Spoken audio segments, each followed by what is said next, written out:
Olá, meus amigos do Núcleo Espírita Paulo Estevão. Meu nome é Elenilson Fidel, acredito que quase todos já me conhecem, né? Da nossa casa espírita. E nós estamos fazendo hoje a palestra, um bate-papo, né? Sobre a parábola do semeador. É uma parábola que Caibar Schutel definiu como a parábola das parábolas, por definir, dentre tantas outras coisas, o verdadeiro significado do Cristo ao vir à Terra, que é passar para todos nós a sua palavra, a palavra de Deus, e plantar literalmente no coração dos homens essa vontade que ele tinha de nos transformar, de nos mostrar o seu verdadeiro amor, né? Que o amor poderia transformar as nossas vidas. Então, nós vamos iniciar agora. Tem uma oração de Meimei, psicografada por Francisco Cândido Xavier, que chama Oração de Sempre. Senhor Jesus, entre as forças que te servem, reconheço a minha quase total desvalia. Entretanto, graças à tua bondade, na fé que me concedeste, guardo um valor que me honra, embora as imperfeições que ainda carrego. Apesar da migalha de colaboração que posso te oferecer no crédito que me confias, auxilia-me a ser útil em teu serviço. Nas horas de crise, induze-me a ser a esperança daqueles que estejam esmorecendo no dever a cumprir. Nas discórdias que encontre, coloca em meus lábios a palavra de tolerância e união. No tumulto, conserva-me em tua serenidade, para que eu seja uma nota de paz, junto aos irmãos que ainda não consigam trabalhar. Faze que ele, de algum modo, possa eu substituí-los sem queixa. Em minhas necessidades atendidas, não me consintas menosprezar os companheiros que ainda disponham dos recursos que me emprestas. E nos dias de penúria e dificuldade, nas quais me leva a aprender a paciência e a coragem, não me permitas humilhar a ninguém.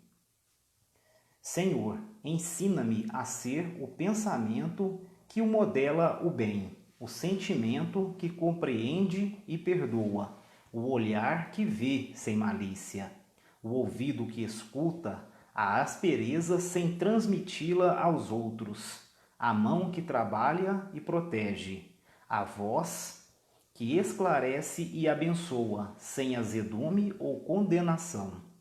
Servir é o único meio de renovar-me, segundo os teus sentimentos.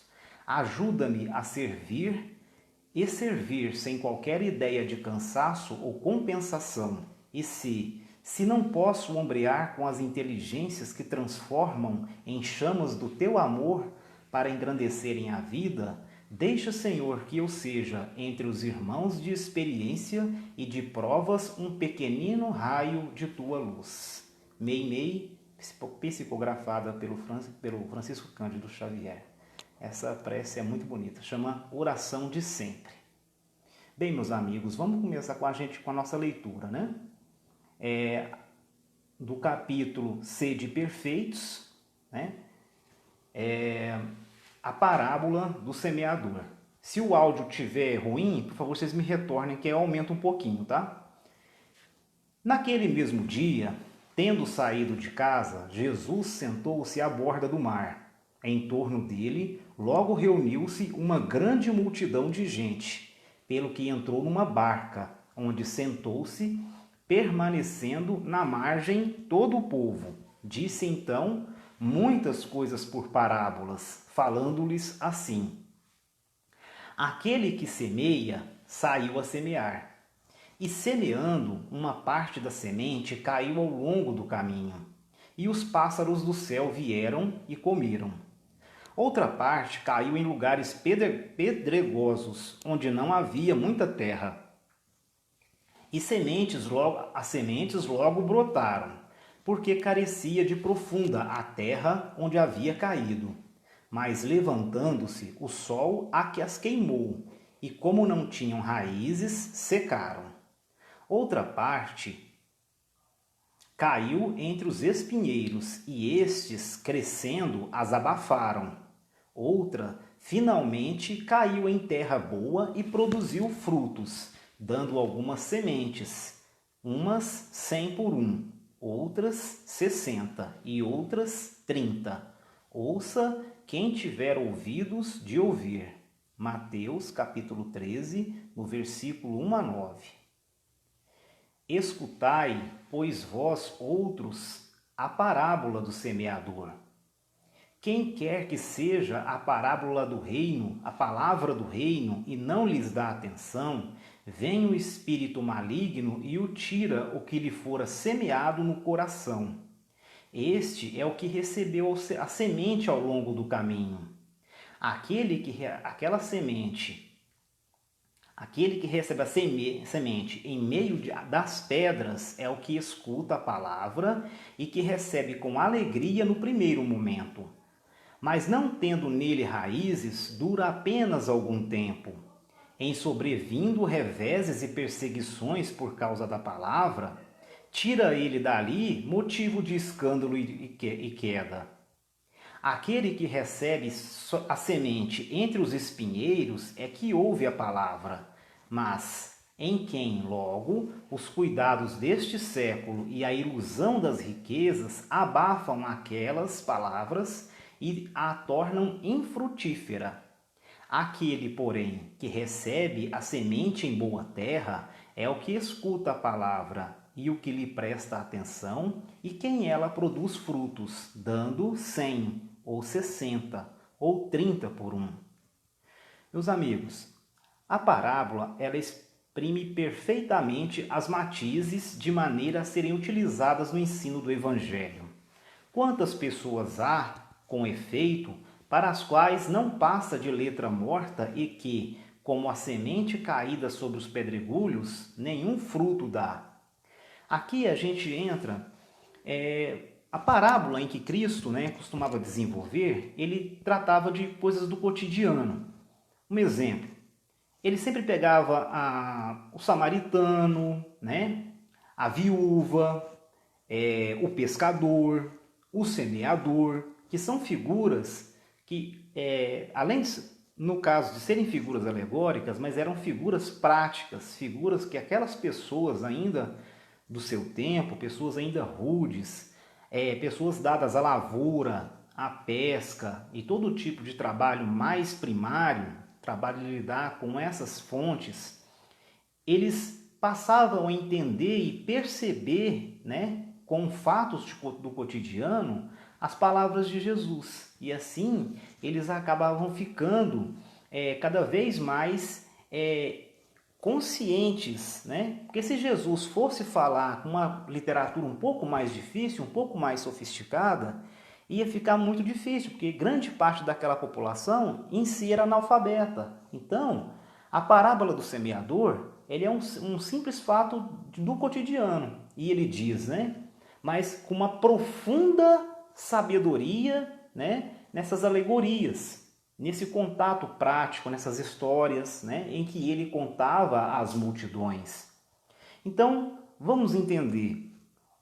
O semeador saiu a semear. E quem seria esse semeador, A gente vê aí a figura de um semeador que ele está tranquilo. Ele pega a semente, ele joga a semente, ele semeia por todos os lados. Num primeiro momento, às vezes a gente até entende que seria um semeador descuidado, mas não. A profundidade e o conhecimento de Jesus diante das suas palavras era algo que tinha um conhecimento muito mais além da simples história, Vamos pensar, o semeador, ele atira a semente no caminho, nas pedras, nos espinheiros e na terra fértil. Só que olha só o que nós estamos vendo. Esse semeador, ele não distingue o terreno para se fazer semear. Esse semeador nada mais é do que o próprio Jesus, que está semeando a palavra de Deus. E como, né, Deus é infinitamente justo e bom, ele envia, né, o nosso irmão mais velho, o governador do nosso orbe, para nos fornecer a sua palavra, um pouco do seu entendimento a todos aqueles, né, independente da sua condição intelectual, independente da sua condição moral, para que eles recebessem igualmente o seu entendimento, né? As suas lições de amor, de tolerância, de perdão, né? E tantos outros valores hoje denominados cristãos que estão tão universalizados, mas que antes ainda estavam muito, né, muito pequenos ainda, era uma sementinha ainda. O que hoje tem raízes profundas na nossa humanidade, antigamente ainda era apenas uma sementinha. Então, o terreno, né, somos nós as criaturas que ainda, né, possuem ou um pouco de fertilidade, um pouco de espinho, um pouco de pedregulho, e nós vamos entender isso passo a passo, tá? Olha só, o primeiro terreno, são 4 tipos de terrenos, né, que ele decide semear. O primeiro, as primeiras sementes são aquelas que vão para o meio do caminho. Ou seja, as sementes caem na beira da estrada. A estrada, meus irmãos, é um chão duro, um chão pisado, né? E nós sabemos que quando se tem numa estrada rural, né, que antigamente elas não eram asfaltadas, é de terra, né? Em tese, deveria frutificar alguma coisa, ou nascer, ou enraizar alguma coisa. Mas não, essas sementes, elas se perdem no meio do caminho. Mas por quê? Porque o chão da estrada é um chão duro, um chão árido. E se for comparar a nós, né, humanidade, que categoria de pessoas seriam? Seriam aquelas pessoas em que a palavra de Deus, a palavra do Cristo, ela ainda não faz nenhum efeito. São pessoas que ainda não se abriram para a sua espiritualidade interior, são pessoas que ainda não se abriram para o seu mundo, né, espiritual, e pessoas que ainda estão completamente perdidas nas questões materiais da vida. E não dá uma receptividade suficiente para que consiga minimamente abrir a espiritualidade dentro de si. São essas pessoas que são comparadas a essa terra batida da estrada. Olha, mais uma vez o Cristo usando uma figura alegórica para atingir o que? O seu intuito, que é levar para dentro de nós esse tipo de entendimento.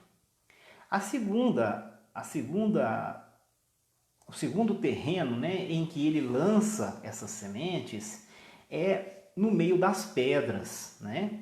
Ele fala assim, olha, aquele que recebe no meio das pedras, né, lá em Mateus capítulo 13 ou 18, aquele que recebe a semente em meio às pedras é o que escuta a palavra, que recebe com alegria no primeiro momento, mas nele não tendo raízes, dura apenas algum tempo, né? Isso é comparado a nós, meus irmãos. Quando nós descobrimos um trabalho, vamos pegar nós os espíritas. Quando chegamos à casa espírita, e muitos de nós, com certeza, pelas portas da dor, com algum problema, né, seja físico, seja emocional, né, nós chegamos à casa espírita, em grande parte das vezes, com uma necessidade de resolver algum problema ou de encontrar forças para ser auxiliado pela espiritualidade, né, para que a espiritualidade possa nos auxiliar de alguma forma. E ali a gente vê aquela empolgação, aquele amor, aquela comunhão entre as pessoas e a gente empolga, né? Nossa, que beleza, que coisa boa. Aqui eu vejo o verdadeiro lado bom das pessoas. E a gente começa a frequentar. Mas logo após, né, o meu problema ser resolvido, a minha questão ser resolvida, ou o problema passar, ou eu me sentir melhor, né, diante das dificuldades da vida, a primeira coisa que nós espíritas fazemos é sair do centro, é sair da casa espírita. E isso para nós é muito triste, para nós trabalhadores da casa é muito triste. Por quê? Porque a gente vê que às vezes a pessoa ainda não atingiu um grau de maturidade suficiente para receber realmente o que o Cristo veio trazer, que é não só uma condição de buscar os templos religiosos ou buscar a sua espiritualidade interior, né, no momento da dificuldade, mas principalmente no momento em que nós estamos bem também, não é verdade? Porque se no momento de dificuldade nós procuramos os templos religiosos, as casas espíritas, ou se quiser também abrimos uma Bíblia, o Evangelho, fazemos uma prece, no momentos que nós estamos bem, às vezes nós esquecemos até de Deus, esquecemos de Jesus, esquecemos da espiritualidade maior que tem nos ajudado. E aí, essas são as sementes que não criaram raízes, porque são as pedras que estiveram no caminho e de repente as pessoas desistem simplesmente, ou por comodidade, ou por às vezes não se interessarem profundamente, nem com uma casa espírita que eu digo, mas com a sua religiosidade interior. Que quando nós buscamos raízes, aonde estão as nossas raízes, né, da nossa espiritualidade, não é verdade? Então nós temos que buscar isso. As pessoas às vezes começam a frequentar um templo religioso, começam a buscar a sua espiritualidade interior, mas quando as coisas ficam tudo bem, ou na primeira dificuldade, elas vão embora. Elas desistem, elas caem na zona de conforto, não é verdade? E isso é uma armadilha para nós mesmos, porque a zona de conforto ela não nos traz nada, né? Apenas uma satisfação temporária. Essa aqui é a verdade. Enquanto que o próprio Cristo nos ensinava que somente o trabalho incessante no bem é capaz de transformar o nosso interior. E não somente um momento da minha vida ou um minuto que seja do meu dia. Isso não nos transforma em homens bons, em sementes boas. Não vamos criar raízes se nós não nos dedicarmos às tarefas do bem e à nossa espiritualidade interior, tá? O terceiro terreno são aquelas pessoas em que a semente é recebida no solo, ela cria raízes, ela já está melhorando, né? Ela já criou raízes, ela se fincou no solo, o solo é fértil e quando ela começa a ganhar projeção, né? Quando essa planta começa a crescer, quando ela começa a criar corpo, ela se emaranha com os espinhos e dali ela não consegue frutificar. E ela acaba sendo ressequida e dominada por esses espinheiros. Meus irmãos, os espinhos aqui são as nossas ilusões temporárias da vida.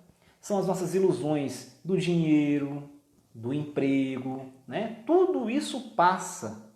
É o que a gente sempre diz, né? É o que a espiritualidade sempre nos mostra. Tudo isso passa. Todos esses prazeres da terra hão de passar. Nós também vamos passar, né? Nós, enquanto espíritos encarnados na terra. Então, essas aqui são aquelas pessoas que chegam numa casa espírita, chegam num templo religioso, recebe essa palavra de alguma forma, né? Essas bem-aventuranças do Cristo, o seu coração se enche de esperança, ela começa a trabalhar no seu melhoramento interior,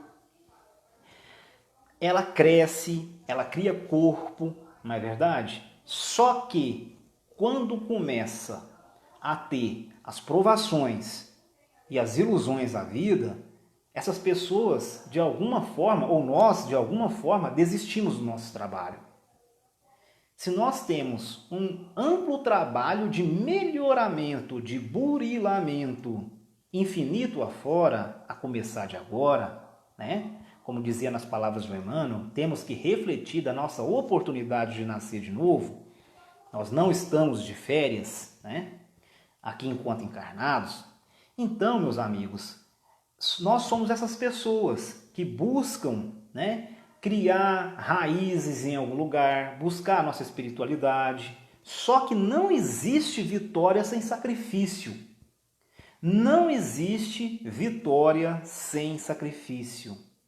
Esse mundo que nós, espíritas que já estamos estudando já há algum tempo a doutrina, que sabemos que é um mundo de provas e expiações, e estamos passando por um processo transitório do mundo de regeneração, em que nós ainda estamos no começo dessa escada evolutiva, e que não se passa de ano sem fazer uma prova, sem passar pelas provações da vida, a gente entende muito bem.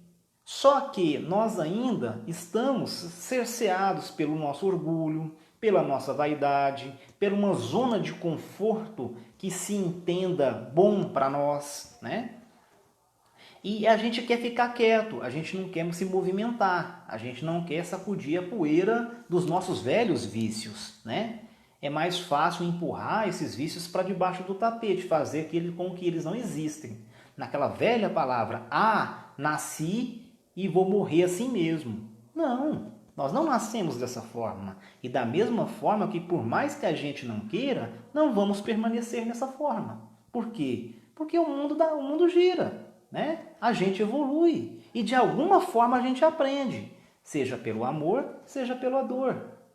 Então, quando nós estamos primariamente dispostos ao trabalho no Cristo, mas num segundo momento, nas provações da vida, a gente começa a tremer, começa a desistir, começa a querer não enfrentar os problemas que nós próprios escolhemos, lá no plano espiritual. E aonde está o problema? É o nosso solo que ainda, apesar das raízes, apesar da planta, encontrou os problemas e vai se perdendo pelo caminho. Seja pelos nossos problemas, seja pelas nossas ilusões. Não é verdade? Então, meus amigos, nessa terceira categoria, eu acredito que nós estamos nela. Nós estamos entre essa segunda e a terceira categoria, daqueles que se alegram com a palavra de Jesus, mas fica receoso com as provas que aí vêm. O próprio Cristo disse, eu não vim trazer a união, vim trazer a espada, eu vim trazer o conflito. Mas ele diz isso em que sentido? Porque aquele que se predispor ao trabalho no bem, ele vai ser perseguido. Aquele que se predispõe ao trabalho de reforma íntima, ele vai ser perseguido. Em primeiro lugar, pelos seus vícios, porque nós ainda estamos recalcitrantes, nós ainda estamos amassando o barro, como o mineiro gosta de dizer, em cima dos nossos velhos vícios, e isso vai brigar com a gente mentalmente o tempo todo, porque se renovar é difícil. Tirar essas cascas do homem velho é difícil, não é verdade? Senão nós já o teríamos feito, e nós estamos nessa há milênios, E nós estamos perdidos nessa terceira, em que nós começamos a desistir, começamos a desesperar, entre esses espinheiros. E tem um quarto tipo de solo, ou um quarto tipo de pessoas, ou um quarto tipo de receptividade das palavras de Jesus, que é aquela terra fértil, Olha só, aquele, porém, que recebe a semente em boa terra é o que escuta a palavra, que lhe presta atenção, em que ela produz frutos. Ela já produz frutos, ou seja, ela já está germinada. A gente sabe que para uma planta germinar depende de muito tempo e depende de muito trabalho. Ali a semente ela vai enraizar, ela vai germinar, ela vai enraizar, se fortalecer. Ela vai tomar sol, ela vai tomar chuva, passar pelas mais diversas provações, não é verdade? E quando chegar o momento certo, ela vai frutificar. Nesse quarto tipo de solo, ou nesse quarto tipo de percepção da palavra de Deus que nós temos, seria o quê? Aquelas pessoas que produzem frutos. Uma dando 100, O que ele quer dizer? Ele usa uma palavra aqui, um termo agrícola, mais uma vez remetendo às práticas das pessoas né, de outrora, daquela época, né? Nós estamos falando de uma civilização ainda agrária, tá? Olha só. Então ele está falando o seguinte, olha gente, antigamente as medidas de grãos, são feitas dessa forma. Cada grão que se plantava multiplicava por 10, por 20, por 30, né? E dependendo do solo, até por 100. Não é verdade? Então Cristo fala o seguinte, olha só. Aquele, porém, que recebe a semente em boa terra, que é o nosso coração, que é a nossa consciência, a nossa capacidade de absorção da palavra de Deus, tá? Lhe presta atenção em que ela produz frutos, dando 100, 60 ou 30 por um. Meus irmãos, repara bem que o Cristo, ele não dá mérito, ele dá o mesmo mérito daquele que produz 100 e daquele que produz 30 e daquele que produz 60. Porque qual é o grande mérito daquele que está produzindo as palavras que absorveram das lições do Evangelho? Não é produzir 100 ou produzir 60, é estar produzindo.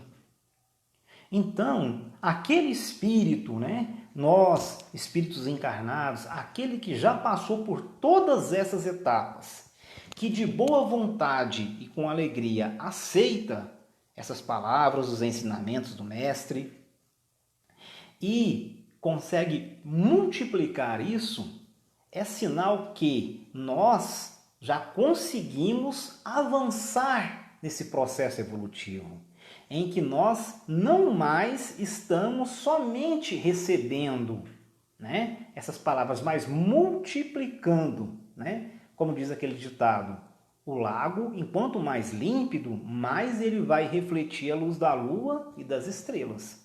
Uma água barrenta, ela não vai produzir isso, não é verdade? E aos poucos, paulatinamente, né, reencarnação após reencarnação, nós vamos retirando esse barro, né, moral de dentro de nós, esse barro intelectual, tendo uma maturidade espiritual, uma receptividade maior da espiritualidade, né? Uma resignação maior diante das provas, ou seja, os espinheiros já não crestam as nossas folhas e a gente começa a sobressair dos problemas da terra, não que nós não os tenhamos, nós continuamos tendo os nossos problemas, todos teve, inclusive o Cristo, só que qual é o diferencial? Produzir frutos. E que frutos são esses? A palavra de Jesus, não é verdade? Da mesma forma que o lago límpido consegue refletir a luz da lua, né, dando aquela beleza na paisagem, o lago, né, de barro não vai conseguir. Por quê? Porque o barro não vai permitir que a luz seja refletida. E nós, enquanto mais limpos, mais receptivos, mais vamos refletir essa palavra. Ah, como? Não é só dizendo, mas principalmente através das nossas atitudes. Não é verdade? Então, meus irmãos, a gente está já com 30 minutos, eu queria dar 2 exemplos aqui. No livro Há 2000 anos, Emmanuel narra que era Públio Lentulus Sura, né? E ele se encontra com Jesus, naquela época ainda, um senador orgulhoso, vaidoso, né? E ele se encontra, né, numa praia à noite com Jesus. É porque a sua filha, né, Flávia, estava doente e, a pedido de Lívia, ele vai procurar por Jesus. Mas Jesus pregava ali, próximo ao lago de Genezaré, quase todos os dias, né? E ele não queria procurar ele de dia, era orgulhoso demais para isso. Então ele procurou ele à noite. Olha que coisa, né? Pelo menos as pessoas não estão me vendo, um senador romano procurando por Jesus, mas a condição moral dele era muito pequena ainda. A receptividade dele era ainda muito acanhada, né? Aquela sementinha que estava sendo plantada ainda era aquela sementinha que cai no meio do pedregulho, né? E de repente ele fala o seguinte, ele fala, senador, por que me procuras? Né? E ele não teve palavras, né? Ele ficou com a voz embargada, ele começou a chorar e uma força irresistível o fez ajoelhar diante do mestre. E o próprio Cristo fala para ele, né? Não venham buscar o homem de estado, né? Superficial e orgulhoso, que só os séculos de sofrimento podem encaminhar ao regaço do meu Pai. Olha que palavra. Não venham buscar o homem do estado. Ou seja, não venham buscar aquela planta que está no meio do espinheiro, né? Superficial e orgulhoso, que só os séculos de sofrimento podem encaminhar ao regaço de meu Pai. Venho atender às súplicas de um coração desditoso e oprimido. E ainda assim, meu amigo, não é o teu. Jesus fala para ele, né? Não é o teu sentimento que vai salvar a sua filha leprosa, que Flavínia estava com lepra na época, com hanseníase. E desvalida da ciência do mundo, porque tens ainda a razão egoísta e humana. É sim a fé e o amor de tua mulher, Lívia, porque a fé é divina. Basta um raio de suas energias poderosas para que se pulverizem todos os monumentos das vaidades da terra. Olha só, basta um raio de suas energias poderosas para que se pulverizem todos os monumentos das vaidades da terra. Então, meus irmãos, ele chega lá na figura de um patrício romano, vai de noite porque tem vergonha de dia, olha, um senador romano procurando Cristo, né? Ele não era humilde o suficiente para isso. E o Cristo fala para ele, você vem aqui por causa da sua filha que está com lepra. Entretanto, não é o seu sentimento que vai fazer salvar ela, é o sentimento da tua mulher, que é a Lívia, que já era cristã, já tinha sido convertida ao cristianismo. E também a Flavínia, que já tinha sido convertida e frequentava as reuniões, e estava com lepra. E diante desse desespero pelo amor à filha, ele vai procurar o Cristo. Então, meus irmãos, o próprio Emmanuel, nessa época, ele era o quê? O tipo de semente que caiu no pedregulho.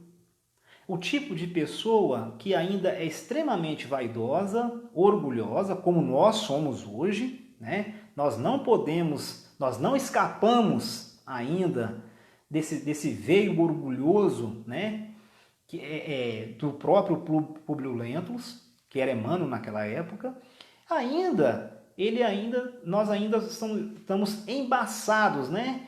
Envivecidos pela vaidade, né? Pelo orgulho, só que ele, ao ver a figura do Cristo, ele irresistivelmente se ajoelha. Ele reconhece, né, a grandeza do Cristo. Então, meus irmãos, ele morre aos 70 e poucos anos, se eu não me engano, e 50 anos depois, por volta de 130 depois de Cristo, já no outro livro, né, ele passa por alguns maus bocados, por algumas provações. Não vou narrar o livro, porque senão alguém que não tenha lido pode perder o interesse, né? Mas o livro é muito bom, um dos melhores livros do Chico. E 50 anos depois, o próprio Emmanuel, que era o orgulhoso, né? O orgulhoso Públio Lentulus, ele volta na figura de Nestório, que é um escravo judeu, que também ainda é um pouco orgulhoso da sua casta judia, né? Ele era escravizado pelo povo romano, era um escravo doméstico, extremamente inteligente, intelectualizado, e que ele é liberto. E o seu libertador era um dos seus melhores amigos. E Nestório vai conhecer o cristianismo nas catacumbas, começa a pregar, né? É descoberto por aquela época, né? E morre em função da sua pregação ao cristianismo. Então, meus irmãos, olha a evolução de Emmanuel entre Públio Lentulus e Nestório. Antes, senador romano, orgulhoso, vaidoso de sua posição. Do outro lado, um escravo, uma criatura, né, aos olhos do mundo, objeto, né, mas que buscou nas palavras de Deus a libertação e uma transformação moral que hoje nós vemos quem é Emmanuel, não é verdade? Uma criatura que já se desvinculou de grande parte de nossas labutas que ainda estamos na Terra, né? Tentando largar, né? Esse peso terreno, em grande parte ele já evoluiu. Mas fruto de quê? De sua transformação moral. Então, o Nestório, ele se transforma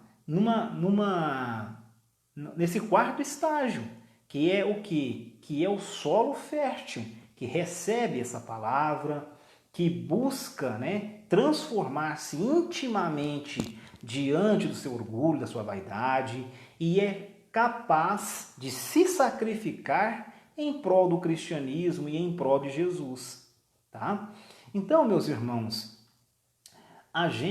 nós, seres humanos, estamos ainda muito longe de nos transformarmos em criaturas totalmente férteis do ponto de vista da recepção das palavras do cristianismo. Ainda há dentro de nós muito veneno.